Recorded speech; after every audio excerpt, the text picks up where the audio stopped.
8th standards English. Today's class we are going to look into the pros. Hobby turns into a successful career. பொழுதுபோக்கு வந்து எப்படி அவங்களுடைய வாழ்க்கையில வந்து ஒரு கரியரா வந்து மாறிது 3 பேருடைய கதையில மூலியமா நம்ம இதுல தெரிஞ்சுப்போம். Okay, the first story is about money. So அவருடைய வாழ்க்கையில எப்படி அவருடைய பொழுதுபோக்கானது அவருடைய கரியராகவே மாறித்து, தன்னுடைய வேலையாவே அது மாத்திட்டார். How his hobby turned into a career. We are going to look into it in this first section 1. Okay, explanation பக்கத்துல pictures கொடுத்துருப்பேன். If at all any word is quite difficult, ஏதாவது ஒரு வார்த்தை கொஞ்சம் கஷ்டமாவோ கடினமாவோ இருக்கு அப்படின்னா அதுக்கான பிக்சரா தான் அந்த பக்கத்துல கொடுத்துருப்பேன், வலது பக்கத்துல. So we'll start with the saying of Warren Buffett. Warren Buffett அவருடைய புகைப்படம் தான் இங்க கொடுத்துருக்கேன். Is one of the millionaire, ரொம்ப பணக்காரர்கள்ல இவரும் ஒருத்தர். Whatever you like to do make it a hobby. எதெல்லாம் உங்களுக்கு வந்து செய்ய பிடிச்சிருக்கோ அதை வந்து உங்களுடைய பொழுதுபோக்கா ஆக்கிக்கோங்க அப்படிங்கிற ஒரு ஒரு sentence, saying of Warren Buffett. We'll start our class, section 1. I'm sorry if at all I had told it as a proverb. In proverb, it is a saying of this person, Warren Buffett. Once there was a boy named Money. ஒரு காலத்துல வந்து மணிங்கிற ஒரு பையன் இருந்தான். He was studying at the school in his village.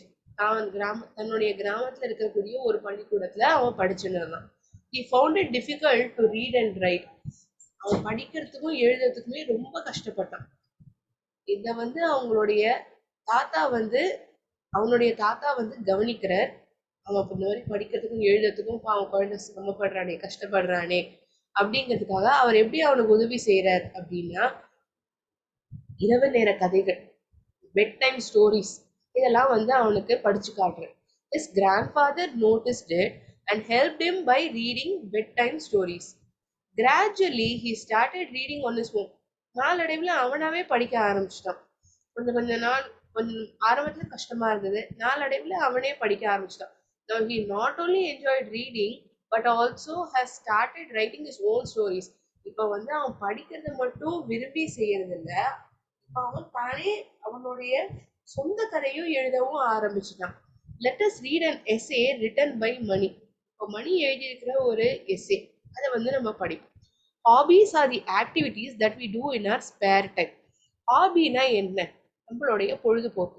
இப்போ உங்களில் சில பேருக்கு பொழுதுபோக்கு வந்து வரைகிறதா வச்சிருப்பீங்க, கிரிக்கெட் விளையாடுறது வச்சிருப்பீங்க, செஸ் விளையாடுறது, இல்லாட்டி பாட்டு கத்துக்கிறது, நடனம் ஆடுறது, டான்ஸ் ஆடுறது, நடனம், இதெல்லாம் வந்து நீங்களாவே உங்களுடைய டேலண்ட் மூலியா நீங்களே டெவலப் பண்ணிக்கலாம். இல்லாட்டி ஏதாவது ஒரு கிளாஸ்ல போய் கூட நீங்க உங்களுடைய திறமையை வளர்த்துக்கலாம் இல்லையா? இதுதான் ஹாபின்னு சொல்லப்படுது. நம்மளுடைய அதிகமா கருதப்படுற ஒரு நேரத்துல நம்மளுடைய பொழுதுபோக்கை வளர்த்துக்கிறோம் இல்லையா? So hobbies are the activities that we do in our spare time. இப்போ படிக்கிறதுக்குன்னு இவ்வளவு நேரம் இருக்கும், ஸ்கூலுக்கு போயிட்டு வர நேரம் இருக்கும், அதெல்லாம் தாண்டி இதெல்லாம் முடிச்சதுக்கு அப்புறம் நமக்குன்னு கொஞ்சம் நேரம் இருக்கும்ல, அப்பாடா கொஞ்சம் ரிலாக்ஸ் பண்ணிக்கலாம். where we spend time for ourselves. நமக்கான நேரத்தை ஒதுக்கிறதுக்கான ஒரு நேரம் இருக்கும்ல, that is called spare, extra, அதிகபட்சமான ஒரு நேரம். where you are not occupied with some kind of work. எந்த விதமான ஒரு பர்டிகுலர் வேலையும் நீங்க வந்து நேரம் செலுத்துறதுக்கு ஒன்றும் அவசியம் இல்லாமல் you are having some extra time. That is called as spare time. SPARE. Hobbies are unique to people. ஒவ்வொருத்தருக்கும் ஒவ்வொரு பொழுதுபோக்கு. இப்ப எனக்கு வந்து வரைகிறது வந்து ரொம்ப பிடிக்கும், எனக்கு டிராயிங் பெயிண்டிங்னா ரொம்ப பிடிக்கும். அது மாதிரி உங்கள நிறைய பேருக்கு ஒவ்வொரு திறமை இருக்கும். அதை வந்து நீங்க உங்களுடைய பொழுதுபோக்கா நேரம் கிடைக்கும் போதெல்லாம் நீங்க அதுல நேரம் செலவழிப்பீங்க இல்லையா? So it is unique, it is distinctive. ஒருத்தர் இப்ப எனக்கு ஒண்ணு பிடிச்சிருக்குன்னா உங்களுக்கும் அதே தான் பிடிச்சிருக்கணுங்கிறது அவசியம் கிடையாது.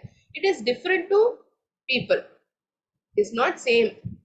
ஒரு 10 பேர் இருக்காங்கன்னா 10 பேருக்கும் டிராயிங் தான் பிடிக்குங்கிறது கிடையாது. ஒருத்தருக்கும் ஒன்னு பண்ண பிடிக்கும்.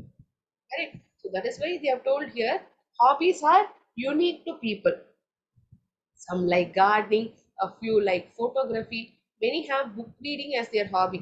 நிறைய பேருக்கு வந்து இந்த தோட்டக்கலை, அது வந்து இந்த செடிகள் வளர்க்குறது, நடுறது, இதெல்லாம் இந்த வேலை, இந்த பொழுதுபோக்கு வந்து ரொம்ப பிடிக்கும். சில பேருக்கு இந்த புகைப்படம் எடுக்கிறது, photography. many have book reading as a habit. புத்தகம் படிக்கிறதே வந்து ஒரு பொழுதுபோக்கா நிறைய பேர் செலவு பண்ணுவாங்க. So we tell right, book is the best friend. நமக்கு வந்து யாருமே இல்லை பேசுறதுக்கு, if at all you are feeling lonely, we can read book as our best friend. ஏன்னா நம்மளுடைய நேரம் செலவாறதும் தெரியாது, அதே நேரத்துல அதே சமயத்துல ஒரு ப்ரொடக்டிவா, ஒரு உபயோகமா ஒரு 4 விஷயம் நம்ம கத்துப்போம். அது மட்டும் இல்லாம we learn new things, we learn new words and we can share it with our friends as well, right? நம்மளுடைய நண்பர்கள்ட்டையும் அது பகிர்ந்துக்கலாம்.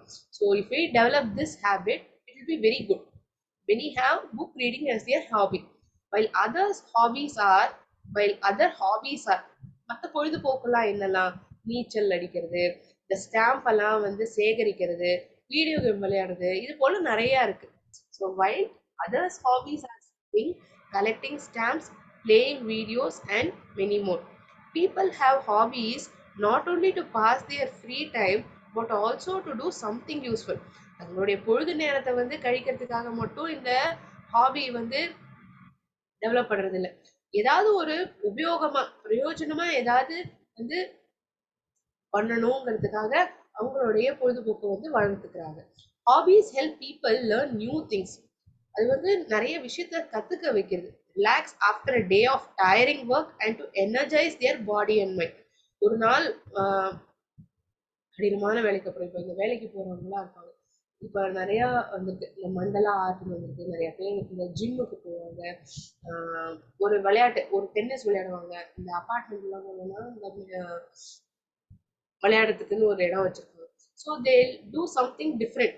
அப்பாடான்னு ஒரு வேலை முடிச்சுட்டு வந்து நிறைய நேரம் பயணம் செய்யணும், அங்கே ஒரு 10 மணி நேரம் வேலை செஞ்சுட்டு வீட்டுக்கு வந்தா ரொம்ப கஷ்டமா இருக்கும்ல, டயர்டா இருக்கும். ஸோ தேல் do something useful, something productive. ஏதா தன்னுடைய உடம்புக்கும் நல்லது, ஒரு டீவியேஷன், மைண்டுக்கும் வந்து ஒரு ரிலாக்ஸேஷன் இல்லையா? So after a relax after a day of tiring work. இப்போ நீங்களே ஸ்கூலுக்கு போறீங்க, ஸ்கூல்ல வந்து ஒரு நாள் முழுக்கமே எல்லா டீச்சருமே புதுசு புதுசா பாடம், நாள் முழுக்கமே ஏதாவது கத்துக்கிற விஷயங்களாவே இருந்திருக்கும். அன்னைக்கு போயிட்டு வந்தோடனே இன்னைக்கு நிறைய நம்ம தெரிஞ்சுட்டோம், கொஞ்சம் ரிலாக்ஸ்டா நம்ம இருப்போமே, ஏதாவது விளையாடுவீங்க, இல்லாட்டி வரையலாம், ஏதாவது பண்ணலாம். பாட்டு கிளாஸ் போறவங்க இருக்காங்க, டான்ஸ் கிளாஸ், கராட்டே, இந்த மாதிரி நிறைய இருக்கு. So you do something which makes you relax. உங்களை வந்து ஓய்வு கொடுக்கறதா ஒன்று பார்க்கலாம், இல்லாட்டி which makes you calm and relax. You can consider it as an hobby. So it is giving relaxation after a day of tiring work and to energize their body and mind.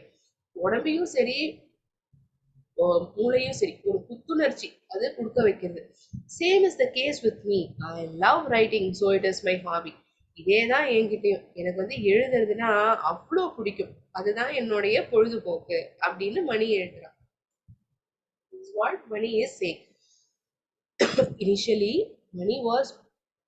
Mani found it very difficult in reading and writing. ஆரம்பத்துல நம்ம இந்த கதையை படிக்க ஆரம்பிச்ச போது நம்ம என்ன பார்த்தோம், மணி வந்து ரொம்ப கஷ்டப்படுறான் படிக்கிறதுக்கும் எழுதுறதுக்கும். நாளடைவில் அவங்க தாத்தா வந்து இரவு நேர கதைகள்லாம் படிக்கிறார் இல்லையா, when his grandfather starts reading bedtime stories for him, it is making him அவனுக்கு வந்து அது ஒரு நல்ல இன்ட்ரெஸ்டிங் ஒரு விஷயமா அவனுக்கு கருதப்படுது. அதனால நாளடைவில் அவனே தன்னுடைய கதைகள்லாம் எழுத ஆரம்பிப்பார். He starts writing essay by himself whenever he gets time. So he says towards the end that he loves writing and that is why he is telling it as his hobby. அதனாலயே இதுதான் என்னுடைய பொழுதுபோக்கு, எனக்கு எழுதுறதுன்னா ரொம்ப பிடிக்கும் அப்படிங்கிறத சொல்றான். So towards the right we can see picture of photography. They have told, right, many people like photography as their hobby. Gardening, செடி நடுறது, செடிகள் வளர்க்குறது, அதை பராமரிக்கிறது, இது வந்து நிறைய பேர் பொழுதுபோக்கா பண்றாங்க. ஆர்கானிக் வெஜிடபிள்ஸ், ஆர்கானிக் ஃப்ரூட்ஸ்லாம் வீட்லயே வந்து விளைக்கலாம், காய்கறிகளும் பழங்களும். ஸோ இதை வந்து நிறைய பேர் வந்து ஒரு இன்ட்ரெஸ்டிங் ஹாபியா வந்து அதை டெவலப் பண்ணிக்கிறாங்க. So many people are having book reading as their hobby. Stamp collection, stamp எல்லாம் கலெக்ட் பண்றது, ஸோ ஸ்பேர் அப்படிங்கிற ஒரு வார்த்தை இந்த பகுதியில் பார்க்குறோம் இந்த பேஜ்ல. ஸ்பேர்னா எக்ஸ்ட்ரா, அதீதமா கருதப்படுற ஒரு நேரம், extra time which you are having so that you can spend time quite differently and which is uh, which relaxes you and you're doing something useful. ஏதோ ஒன்று உபயோகமா பண்றீங்க அந்த எக்ஸ்ட்ரா டைம். சும்மா நேரத்தை கழிக்கிறதுக்காக அது பண்றது இல்லை. You're doing something which is useful and you're developing it. Unique, distinctive or uncommon. எல்லார்ட்டையும் பொதுவா இருக்கிற ஒரு விஷயம் கிடையாது, ஒருத்தருக்கும் தனித்துவமாக இருக்கிறது. Unique. Okay, we'll move on. Writing is a unique hobby. ஒரு தனித்துவமான பொழுதுபோக்கு தான் எழுதுறதுங்கிறது. Because most people don't want to exhaust themselves in their spare time. ஏன்னா நிறைய பேர் வந்து அவங்களுக்கு கிடைக்கிற வந்து அதிகமா கருதப்படுற அந்த நேரத்துல வந்து ரொம்ப எனர்ஜி ஸ்பெண்ட் பண்றதை வந்து விரும்ப மாட்டாங்க. they don't want to tire out. இன்னும் நேரத்தை செலவு பண்ணி அவங்கள தன்னைத்தானே வந்து கஷ்டப்படுத்திக்கிற மாதிரியோ வருத்திக்கிற மாதிரி செய்ய விரும்ப மாட்டாங்க. many feel that writing is tough but I do not think so. நிறைய பேர் எழுதுறதே வந்து கஷ்டமா தோணும், ஆனா எனக்கு அந்த மாதிரி தோணுனதில்லை. But I don't think so. I feel writing is like painting our voice. நம்மளுடைய குரலையே அது ஓவியமா வரைகிறதா தான் நான் அதை பார்க்குறேன். I feel writing is like painting our own voice. நம்மளுடைய குரலையே வந்து அழகா ஒரு ஓவியத்தை வரைகிறா போல தான் நான் எழுதுறத நான் பார்க்குறேன். when I get free time I pick a pen and a notebook and start painting my ideas in words. எனக்கு நேரம் கிடைக்கும் போதெல்லாம் ஒரு பேனாவும் ஒரு நோட் புக்கும் எடுத்துருவேன்.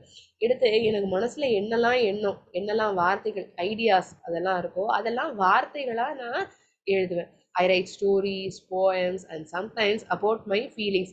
என்னெல்லாம் எழுதுவேன்? அந்த பையன் சொல்றான் மணி, அவன் கதை எழுதுறேன்னு சொல்றான், போயம் எழுதுவேன்னு சொல்றான். சில நேரங்கள்ல வந்து தன் மனசுல இருக்கிற எண்ணங்கள், எனக்கு கோவமா இருக்கு, இந்த விஷயம் நான் பண்ணது வந்து என்ன கோவப்படுத்திட்டு, இன்னைக்கு நான் இந்த நபரை சந்திச்சேன், அவரை சந்திச்சதுல நான் இந்த ஒரு நல்ல குணத்தை கத்துனேன், I felt happy. he is expressing his feelings. my mind relaxes when I pour my thoughts as words. என்னுடைய மனசானது லேசாருது. என்னுடைய எண்ணங்கள்லாம் நான் வார்த்தையா அதை மாத்துறத என்னுடைய மனசே வந்து ரொம்ப ரிலாக்ஸ்டா நான் பார்க்குறேன். So writing energises me. அதனால எழுதுறது வந்து எனக்கு ஒரு புத்துணர்ச்சியா, என்னை வந்து ஒரு எனர்ஜி கொடுக்குறா போல எனக்கு தோணுது. எனக்கு அது எனர்ஜி கொடுக்குற மாதிரி எனக்கு தோணுது. when I write things my imagination is at its best. நான் எப்பெல்லாம் எழுதுறேனோ நிறைய விஷயங்களை, அப்போ என்னுடைய சிந்தனை திறமை அது வந்து ஒரு நல்ல இதுவா பயன்படுது. It is working at it's best. சிறந்ததா இருக்கு என்னுடைய திங்கிங் பொட்டென்ஷியல், என்னுடைய இமேஜினேஷன், என்னுடைய கற்பனை திறமை அது வந்து சிறப்பா செயல்படுறதுன்னு எனக்கு தோணும்.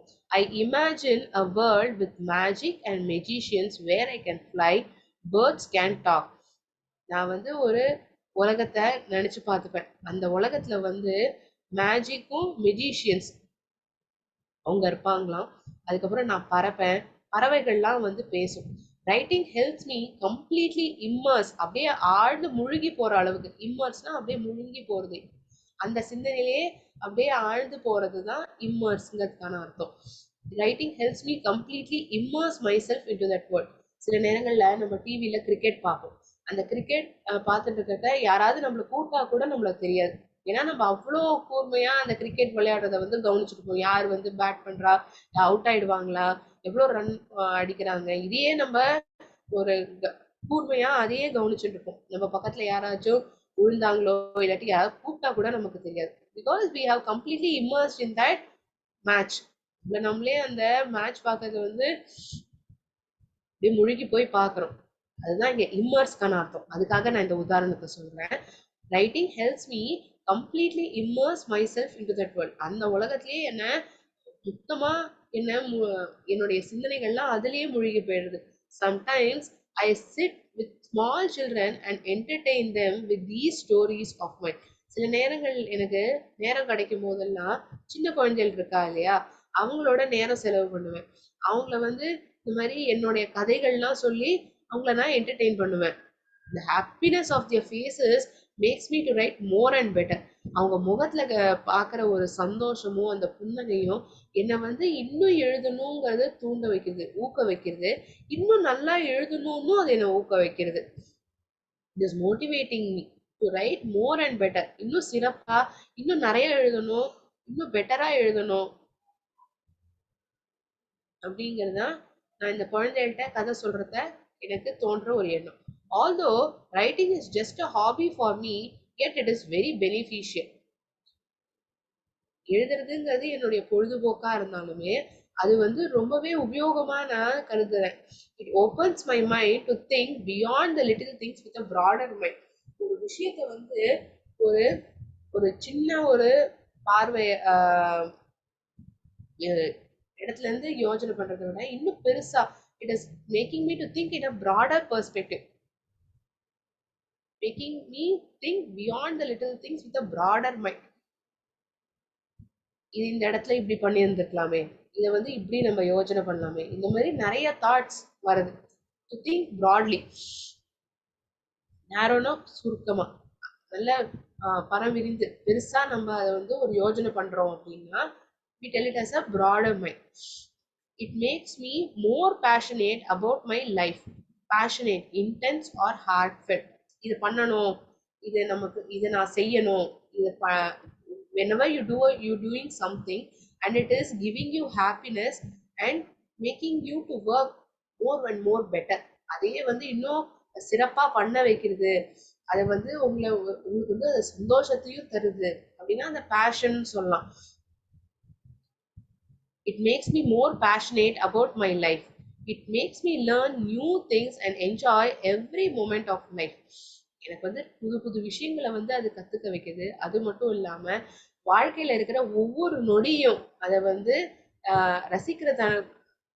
ரசிக்க தகுந்தா போல எனக்கு அது ஏற்படுத்தி கொடுக்குறது. It makes me enjoy every moment of my life. ஒவ்வொரு தருணத்தையும், என்னோட வாழ்க்கையில இருக்கிற ஒவ்வொரு தருணத்தையும் நான் ரசிக்க முடியுமா அதை நான் ஆக்குறது. So how writing is making him so much fruitful. எவ்வளோ அவனுக்கு அவ்வளோ பயனுள்ளதா ஆக்கியிருக்குங்கிறத வந்து ஒரு ஸ்மால் எஸ்ஸே மூலியமா மணி நமக்கு இதுல சொல்லியிருப்பா.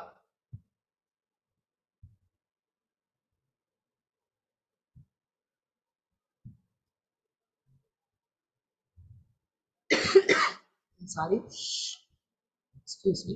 எக்ஸாஸ்ட், டயர் அவுட், எனர்ஜியே இல்லாம exhausted. I'm exhausted after a long day of training. ஒரு நாள் முழுக்க ட்ரைனிங் கொடுக்குறாங்க, ஒரு பயிற்சி கொடுக்குறாங்க. அதுக்கப்புறம் வந்து வீட்டிலையும் வந்து வேலை செய்யணும், வெளியில போகணும் அப்படின்னா நமக்கு தெம்பே இருக்காதுல்ல. So you will be exhausted, tire out. Passionate, intense, அதை ஒன்று பண்ணணும், மனசார ஒரு விஷயத்த பண்ணணும் அப்படின்னு தோன்றணும். Passionate. Writing is easy. All you have to do is cross out the wrong words. எழுதுறதுங்கிறது சுலபமான ஒரு விஷயம் தான். ஆனா தப்பான வார்த்தைகள்லாம் அடிச்சு விட்டுடணும். All you have to do is cross out wrong words. தவறான வார்த்தைகளை வந்து நம்ம எடுத்துக்க கூடாது. We need to cross it out. So written by Mark Twain. So he is Mark Twain. My hobby helped me in school too. என்னுடைய பொழுதுபோக்கு வந்து என்னுடைய ஸ்கூல் நாட்கள்ல கூட அது எனக்கு உபயோகமா இருந்தது. When I started writing things, I was unable to describe them accurately. துல்லியமா என்னால வந்து அதை வந்து விவரமா என்னால சொல்ல முடியல. I was unable to describe them accurately. With time, my experiences helped me think of new ideas and this made me a good writer.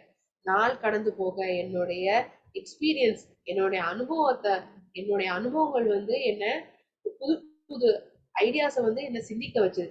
இதுவே வந்து என்ன ஒரு சிறந்த எழுத்தாளராகவும் ஆக்கிது. நாளடைவுல என்னுடைய எக்ஸ்பீரியன்ஸ், என்னுடைய அனுபவமா இருக்கட்டும், இது எல்லாமே தான் என்ன உதவி செஞ்சது, எனக்கு உதவி கொடுக்குது. எதுக்கு உதவிக்கு? ஒரு நியூ ஐடியாஸ் ஜென்ரேட் பண்றதுக்காகவும் சரி, என்ன ஒரு சிறந்த எழுத்தாளர் ஆக்கிறதுக்கு இது ரொம்பவே உதவி பண்ணிட்டு எழுதுறதுங்கிறது. Now I look out for things which I was not able to see before. முன்னாடி பார்த்த விஷயங்களை வந்து பார்க்காததெல்லாம் நான் இப்ப அதை பார்க்க ஆரம்பிச்சேன்.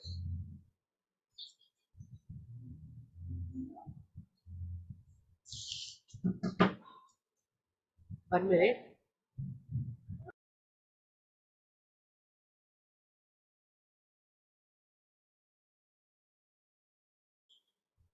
Now I look out for things which I was not able to see before. பார்க்க முடியலன்னா not the physical thing which you are seeing. பார்க்கறதுன்னா கண்ணுக்கு எழுத்தாப்புல ஒரு விஷயம் நமக்கு தெரியுது, அது இல்லை. தொலைநோக்கு பார்வையில ஒரு விஷயத்த நம்ம சிந்திக்கிறோம், அந்த மாதிரி ஒரு விஷயம். Now I'm able to look out for things which I was not able to see before. இந்த ஒரு கோணத்துல, இந்த ஒரு பரிமாணத்துல நான் வந்து அந்த விஷயம் பார்க்காதெல்லாம் நான் இப்ப அதை பார்க்க ஆரம்பிச்சேன். Hence I can describe things better in my stories.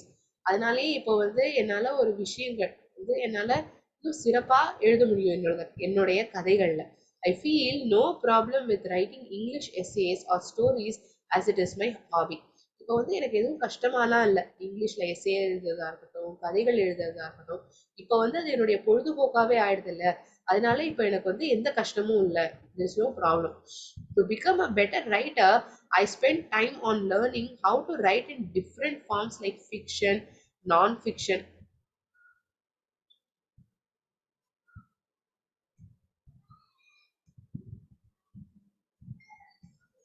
ஃபிக்ஷன்னா imaginative, கற்பனை கதைகள்.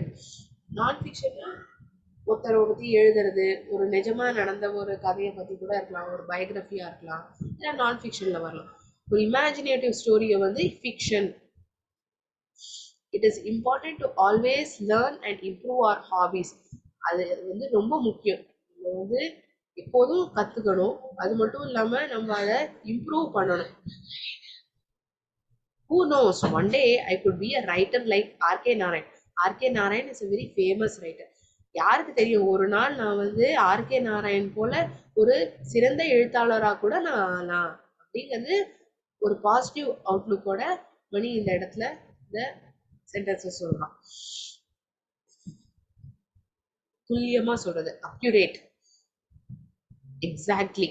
ஃபிக்ஷன், இமேஜினேட்டிவ் ரைட்டிங், கற்பனையா ஒரு விஷயத்தை எழுதுறது. இப்போ நம்ம குழந்தைகள்கிட்ட பேசணும்னா, அவங்கள ஒரு கதை சொல்லணும்னா அவங்க சொல்லுவாங்க, நான் வந்து இவ்வளோ பெரிய அந்த மலையில அங்கே ஒரு ஃபேரியை பார்த்தேன், அவங்க கையில வந்து 1000 விளக்கு இருந்தது. அதெல்லாம் அவங்களுடைய கற்பனையில சொல்ற ஒரு கதை. Yeah, so those stories we can tell them as fiction. But here Mani has become a full-fledged writer.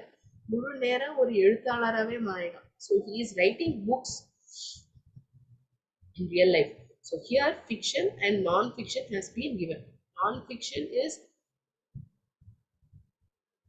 a story which is related to a person or you're telling something. But fiction is something where it is in an imaginative form. ஒரு கற்பனையா எழுதப்படுற ஒரு கதை, அதை fiction story அப்படின்னு சொல்லுவோம்.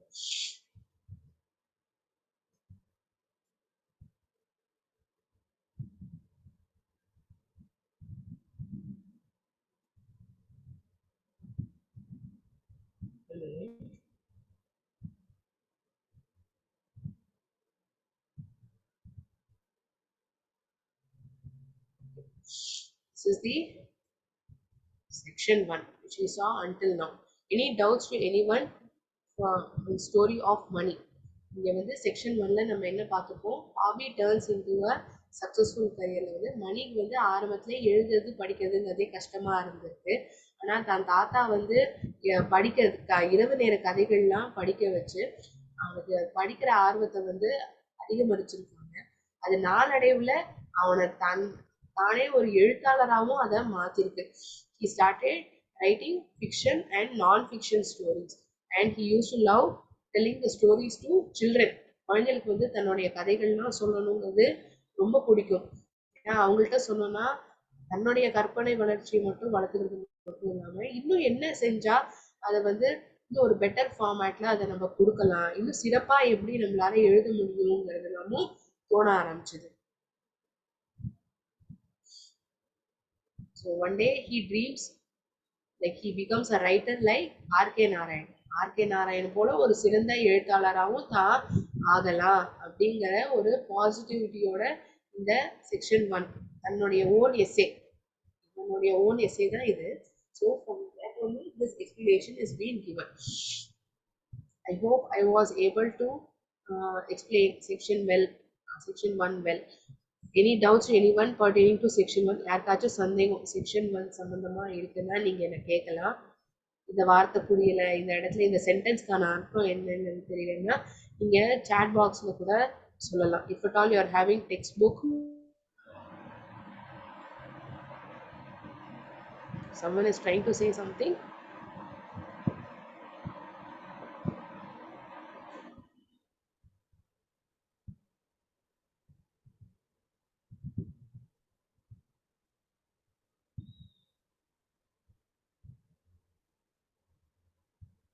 Any doubts to anyone?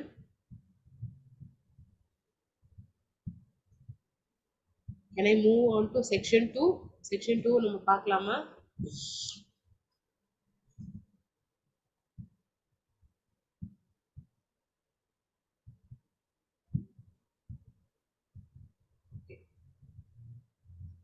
We shall move on to section 2.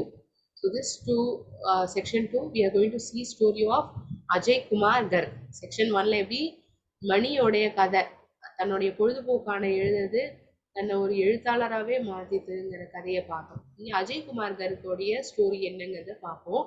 Ajaykumar Garg is a very talented young artist. ரொம்ப டேலண்டடான ஒரு இளம் வயதுல இருக்கிற ஒரு artist. He lives in Jaipur, India. இந்தியால ஜெய்ப்பூர்ல வந்து வசிக்கிறார். His childhood was going on well.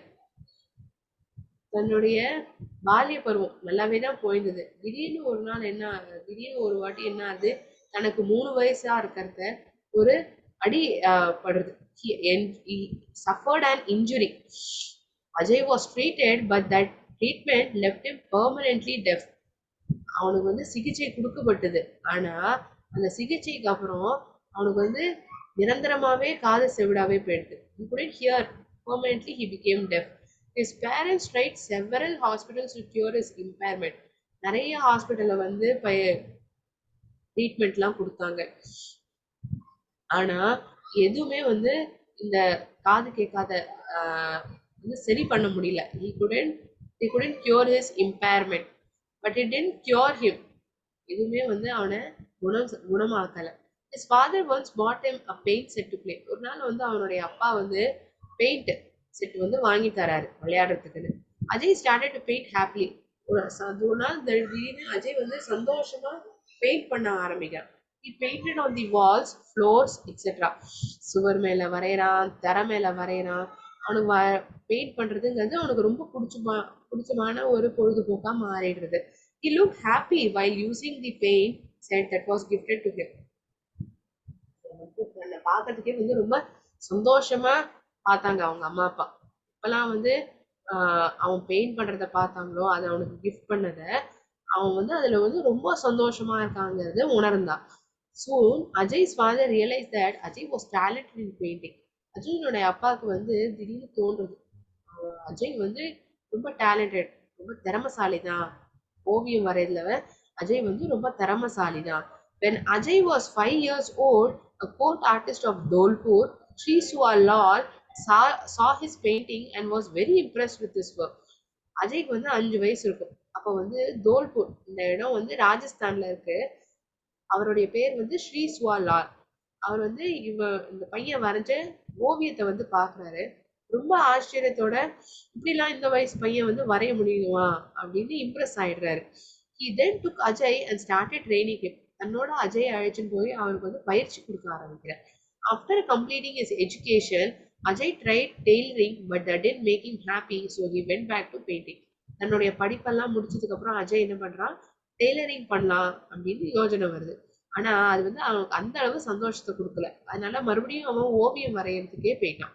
He became an apprentice. ஒருத்தர் கீழே வேலை பார்க்கறது, ஒருத்தர்கிட்ட இருந்து ஒரு திறமையை கத்துக்கிறது, ஒரு திறனை வளர்த்துக்கிறது, அதை வந்து apprentice அப்படின்னு சொல்லப்படும். He became an apprentice of Asha Devi. She taught Ajay the old and dying technique of traditional Indian miniature painting.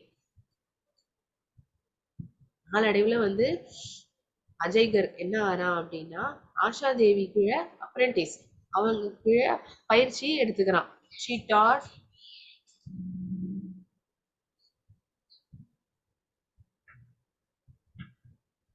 she taught Ajay the old and dying technique of traditional Indian miniature painting. அவங்க வந்து அஜய்க்கு வந்து இப்ப வந்து இந்த painting, இந்த ஓவிய கலை வந்து அப்படியே நாளடைவுல போயிட்டே இருக்கு. அந்த அளவுக்கு பிரபலமா இல்ல. It's a dying technique of Indian miniature painting. சின்ன சின்ன பெயிண்டிங், குட்டி குட்டியா. இப்போ இந்த மினியேச்சர் பிளான்ஸ் எல்லாம் நிறைய வந்திருக்கு. இப்போ ஆலமரம்லாம் நம்ம பாக்குறோம்னா எவ்வளவு பெருசா இருக்கு. அதுவே வந்து ஒரு போன்சாய், ஒரு குட்டியா அந்த மரத்தை பாக்குறோம்னா இந்த நர்சரி இந்த மாதிரிலாம் அவங்க இடங்கள்ல போனோம்னா மினியேச்சர் வெர்ஷன், அதாவது அதோடைய குட்டி வடிவத்துல இருக்கிற ஒரு மரத்தை கூட நம்மளால பார்க்க முடியுது. So she taught him the dyeing technique of traditional Indian miniature painting. சின்ன சின்னதா குட்டி குட்டியா வரைகிறது, ஓவியம் வரைகிறது. இதை வந்து அஜய்க்கு சொல்லி கொடுக்குறாங்க. He mastered the technique of preparing colors and brushes and gain knowledge of painting. ஓவியம் வரைகிறதுங்கிறது அவ்வளவு சுலபமான ஒரு பொழுதுபோக்கு. அதுவே வந்து நம்மளுடைய ஒரு மெயின் ஃபோக்கஸா நம்ம வைக்கிறோம்னா அதுல நிறைய டெக்னிக்ஸ் இருக்கு. எப்படிலாம் ப்ரஷ்ஷை உபயோகிக்கணும், எந்த கலரையும் மிக்ஸ் பண்ணா இன்னொரு கலர் வரும் அப்படிங்கிற டெக்னிக்லாம் இருக்கும். ஸோ இதெல்லாம் அவன் கத்துக்கிறான் நாளடைவுல. soon he became an accomplished முழு ஒரு முழுமையான ஒரு ஆர்டிஸ்டா ஆறான். இதுல அதுவும் இந்த மினியேச்சர் ஸ்டைல்ல, இந்த சின்ன சின்ன ஓவிய கலையில வந்து ஒரு நிறைவான ஒரு ஆர்டிஸ்டா ஆயிடுறான். He uses a magnifying glass and a single-hand brush for miniature painting that depicts Indian culture. இந்திய கலாச்சாரத்தை வந்து பிரதிபலிக்கிற ஒரு ஓவியத்தெல்லாம் அவன் வந்து வரைகிறான். எதுல வரைகிறான்? With single head brush. Brush எல்லாம் நம்ம எடுத்துக்கிறோம் பெயிண்டிங்னா நிறைய அந்த ஹேர்ஸ் இருக்கும், அதெல்லாம் இந்த ப்ரஷ்ஷுக்கு வந்து ஃபிக்ஸ் பண்ணியிருப்பாங்க. ஆனா இந்த மினியேச்சர் பெயிண்டிங் எப்படி இருக்கும்னா there will be a single strand of hair. அதை வச்சுதான் வந்து இந்த மினியேச்சர் பெயிண்டிங் பண்ண முடியும். அது மட்டும் இல்லாம ஏன்னா ரொம்ப நுணுக்கமா வரையணும் இல்லையா, இந்த பூத கண்ணாடி வச்சுட்டு இந்த சிங்கிள் ஹேர் பிரஷ் வச்சுட்டு இதை வச்சுதான் இந்த மினியேச்சர் பெயிண்டிங் வந்து அவன் வரைஞ்சிருக்கான். இந்த மினியேச்சர் பெயிண்டிங் வந்து எதை வந்து காட்டுறது அப்படின்னா நம்ம இந்திய நாட்டுடைய கலாச்சாரத்தை வந்து பிரதிபலிக்கிற மாதிரி அவனுடைய ஓவியங்கள்லாம் இருந்தது. அஜய் இஸ் கிஃப்டட் இந்த practice of creating images on a grain of rice. அரிசியில கூட பிக்சர்ஸ் இமேஜஸ் பண்ற அளவுக்கு திறமசாலியா கூட அஜய் இருந்திருக்கான். இம்பேர்மெண்ட், டிசபிலிட்டி, ஒரு கேட்க முடியாம இருக்கிற நிலைமையில இருந்தான். he became permanently deaf, right? நிரந்தரமாவே அவனுக்கு காது கேட்காது. so it became an impairment, disability அதான் impairment அப்படின்னு சொல்லுவோம். Miniature, a small of its kind, ஒரு குட்டி வடிவம். இப்போ வீடுன்னு இருக்கும், அதனுடைய குட்டி வடிவம், ஒரு சின்ன இது இந்த மாதிரி ஒரு பிக்சர் காமிச்சிருக்கேன் பாருங்க. மினியேச்சர், அக்கம்ப்ளிஷ், நிறைவா இருக்கிறது. ஃபுல்ஃபில்ட், மேக்னிஃபைங், பெருசுபடுத்தி காட்டுறது. பூத கண்ணாடி வந்து என்ன பண்ணும், குட்டி குட்டியா இருக்கிற எழுத்தை வந்து ரொம்ப பெருசா காமிக்கும்ல நமக்கு. So it is enhancing the size.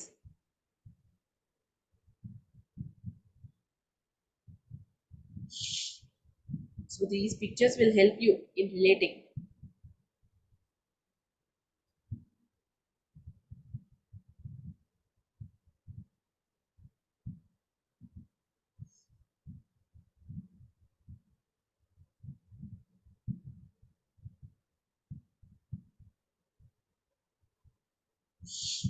சின்ன அளவுல இருக்கிற ஒரு புகைப்படமா இவன் வரைய ஆரம்பிக்கிறான்.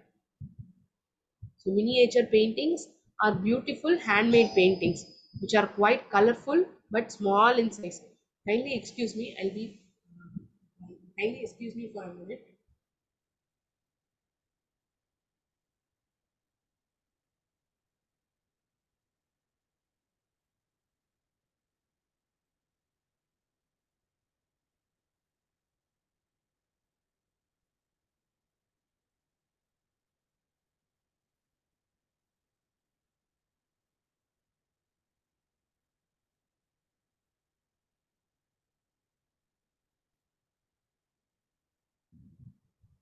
So miniature paintings are beautiful handmade paintings which are quite colorful but small in size. சின்ன வடிவத்துல இருக்கும், ரொம்ப பெருசா இல்லாம குட்டியா இருக்கிறது அதுதான் miniature paintings. The highlight of these paintings is the intricate and delicate brushwork. ரொம்ப நுணுக்கமா வரையறது. இப்போ பெரிய பெரிய ஓவியங்களுக்கும் சின்ன ஓவியங்களுக்கும் என்னன்னா இந்த கண்ணு காது வரையறது, ஒரு சின்ன விஷயத்த வந்து கூட நுணுக்கமா வரைஞ்சு காட்டுறது, அதெல்லாம் தான் இந்த மினியேச்சர் பெயிண்டிங்கோடைய யூனிக் ஐடென்டிட்டி. அரிசியில கூட ஆர்ட் ஒர்க் பண்றதா சொன்னாங்க இல்லையா Ajay. So this picture will help. எப்படி வந்து அரிசியில கூட இந்த ஆர்ட் ஒர்க், இப்போ நம்ம சில இடங்கள்ல போனோம்னா அரிசியில கூட கீ செயின்லாம் பண்றாங்க. அரிசியில நம்மளுடைய பேர் எழுதி அதை வந்து கீ செயினா பண்ணி தராங்க. So it's something rice grain art work. It is also an art work, right? இந்த மாதிரி கலைகள்லாம் அஜய் வந்து சிறப்பா பண்ணியிருக்காங்க. So in today's class, we saw how writing became a hobby and it turned into a career for money. And we started with section 2 of Ajay Garg, where he was specialized in the he became a specialized person in painting. இந்த சுவால் லால்ங்கிறவர் வந்து இவர் சிறப்பா வரையறாருங்கிறத பார்க்குறாரு. Then later on Asha Devi is giving him training, பயிற்சி அளிக்கிறாங்க. So he became accomplished artist in miniature painting. இந்த சின்ன சின்ன வடிவத்தில் வரைகிற பெயிண்டிங் புகைப்படங்கள்லாம் வரைகிறது வந்து ரொம்ப சிறந்த ஒரு ஓவியராக மாறினார் Ajaykar. So we are going to see in depth in next session. Before I end my today's class, I want to share a story, a motivational story for today's class. Recording வந்து few minutes pass பண்ணிக்கலாம் நான் அந்த video காட்டுறேன். So we learned a motivating story of R.K. Narayan Murthy, where though he was deprived, he couldn't afford studying. Later he became a successful entrepreneur and he runs Infosys right now. So with this story, I'll end my today's session. Thank you so much all of you. நன்றி. வாழ்க பாரதம், வெல்க தமிழகம்.